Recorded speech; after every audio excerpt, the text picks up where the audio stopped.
السلام علیکم ورحمۃ اللہ وبرکاتہ حامدہ و مصلیاً اما بعد برادران اسلام، رمضان کے مہینے میں ہم اور آپ زیادہ عبادت کر لیتے ہیں، ایک گھنٹہ تراویح کی نماز میں کھڑے ہو جاتے ہیں تو شوال کا چاند نظر آتی ہم اور آپ یہ سوچنے لگ جاتے ہیں کہ بھائی ہم بہت تھک گئے ہیں، اب ہم آرام کریں گے، اب نمازوں کو کیا جائیں گے، بعد میں پڑھیں گے۔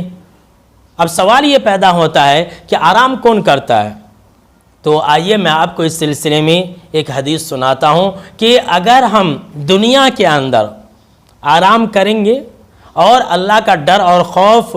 نہیں رکھیں گے تو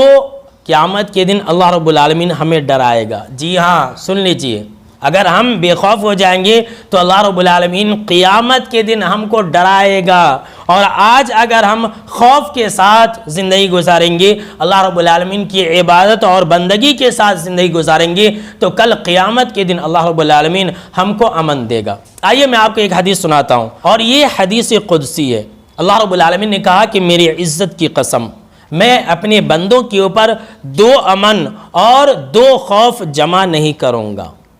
اور وہ کس طرح سے؟ اس کی تفصیل خود اللہ رب العالمین نے کہا کہ اگر کوئی انسان دنیا کے اندر مجھ سے بے خوف رہے گا، دنیا کے اندر میری عبادتوں کو انجام نہیں دے گا اور یہ سوچے گا کہ وہاں جو ہوگا دیکھا جائے گا، تو اللہ رب العالمین نے فرمایا کہ میں اس انسان کو قیامت کے دن ڈراؤں گا۔ ایسا نہیں ہے کہ دنیا کے اندر جو امن میں رہا آخرت کے دن بھی امن میں رہے گا، دنیا کے اندر جو عیش اور موج سے رہا آخرت کے میدان میں بھی وہ انسان عیش اور موج سے رہے گا، ایسا نہیں ہوگا، یہ اللہ کا وعدہ ہے۔ آگے اللہ رب العالمین نے کہا، اور جو انسان دنیا کے اندر مجھ سے ڈرے گا، میرا خوف رکھے گا، میری عبادتوں کو انجام دے گا، تو اللہ رب العالمین کا یہ کہنا ہے کہ کل قیامت کے دن جب ساری مخلوق ڈری ہوئی ہوگی تو ایسے وقت میں اللہ رب العالمین ایسے لوگوں کو امن دے دے گا،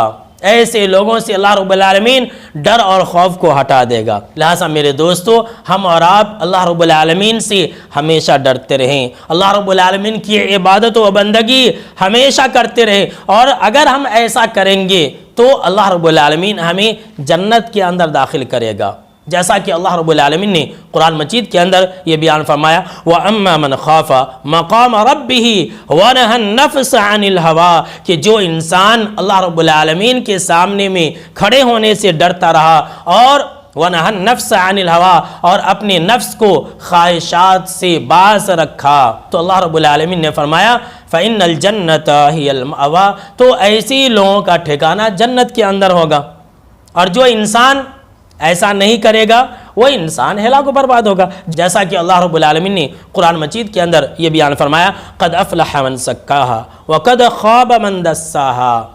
کہ جو انسان اپنے آپ کو پاک و صاف رکھے گا وہ انسان کامیاب ہوگا، اور جو انسان اپنے نفس کو برائیوں سے ملیا میٹ کر لے گا، جو انسان اپنے آپ کو اللہ کی نافرمانی میں لگا دے گا، تو اللہ رب العالمین نے فرمایا ایسے لوگ ہلاک و برباد ہو جائیں گے۔ لہٰذا میرے دوستو، ہم اور آپ دنیا کے اندر اللہ کا ڈر اور خوف رکھ کر کے جیے۔